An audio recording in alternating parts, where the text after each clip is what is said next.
Vamos de assunto polêmico. Crises no casamento. Verdade? Existe? O que você acha? E eu quero te indagar a pensar por um outro ponto de vista. Um casamento, ele já por si é complexo, porque são duas pessoas diferentes, duas educações, dois comportamentos totalmente diferentes. Já tem a questão do gênero.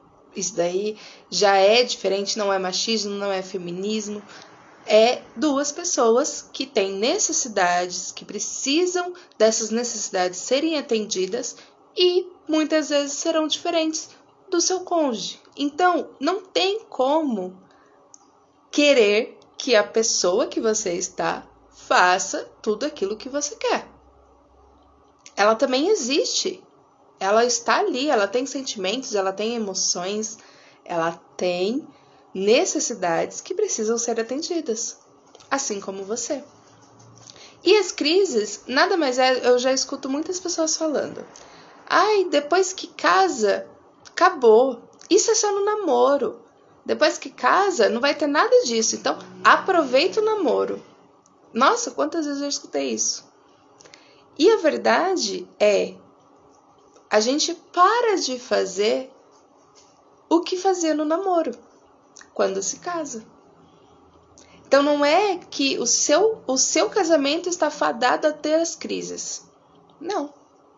Se você permanecer cuidando, tendo as mesmas rotinas, os mesmos cuidados que tinha quando namorava, a mesma atenção, a vontade de servir o outro, como tinha no namoro, esse casamento, ele só tem vidas longas aí para existir. Mas vocês precisam saber que vão ter ajustes, que vão ter fases diferentes. É totalmente diferente uma vida de um casal sem os filhos e com os filhos. É impossível querer que continue a mesma coisa ou que volte a ser como era. Não vai. Isso não significa um divórcio. Isso significa apenas que vocês precisam ajustar. Vocês precisam estarem alinhados. Priorizar o casamento é também priorizar a pessoa, a individualidade dela, priorizar os filhos, porque um casal feliz terão filhos saudáveis e felizes também. Mas primeiro começa pelos adultos. Quando vem os filhos, a gente acaba deixando de lado. Ignora um lado para servir os filhos. E tá errado. Sistemicamente, o nosso ciclo, ele vem Deus, nós, e aí vem os filhos, trabalho. Mas precisa ser o individual e depois o cônjuge. Senão essa ordem fica. Então, as crises, ela nada mais é que vocês deixarem de fazer o que fazia antes. Agora, se continuam fazendo, um casamento, ele não vai ter crise, ele vai ter ajustes. Se continuar com os ajustes, esse casamento tem um futuro aí muito longo. Mas você está disposto a isso? A gente se apoia no fácil, no rápido. Ah, se não der certo a gente separa.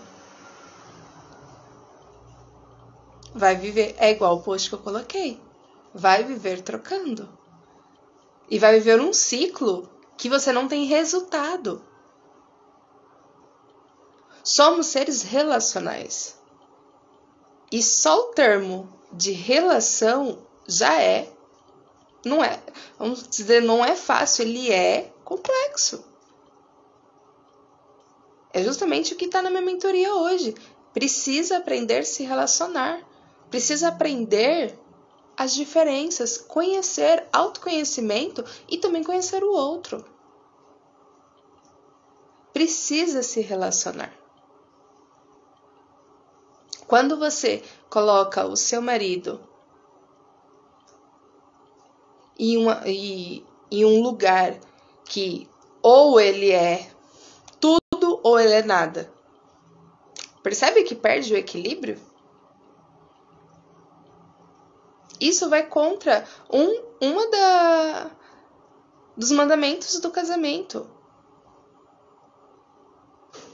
Precisa ser os dois. Os dois se tornam uma carne.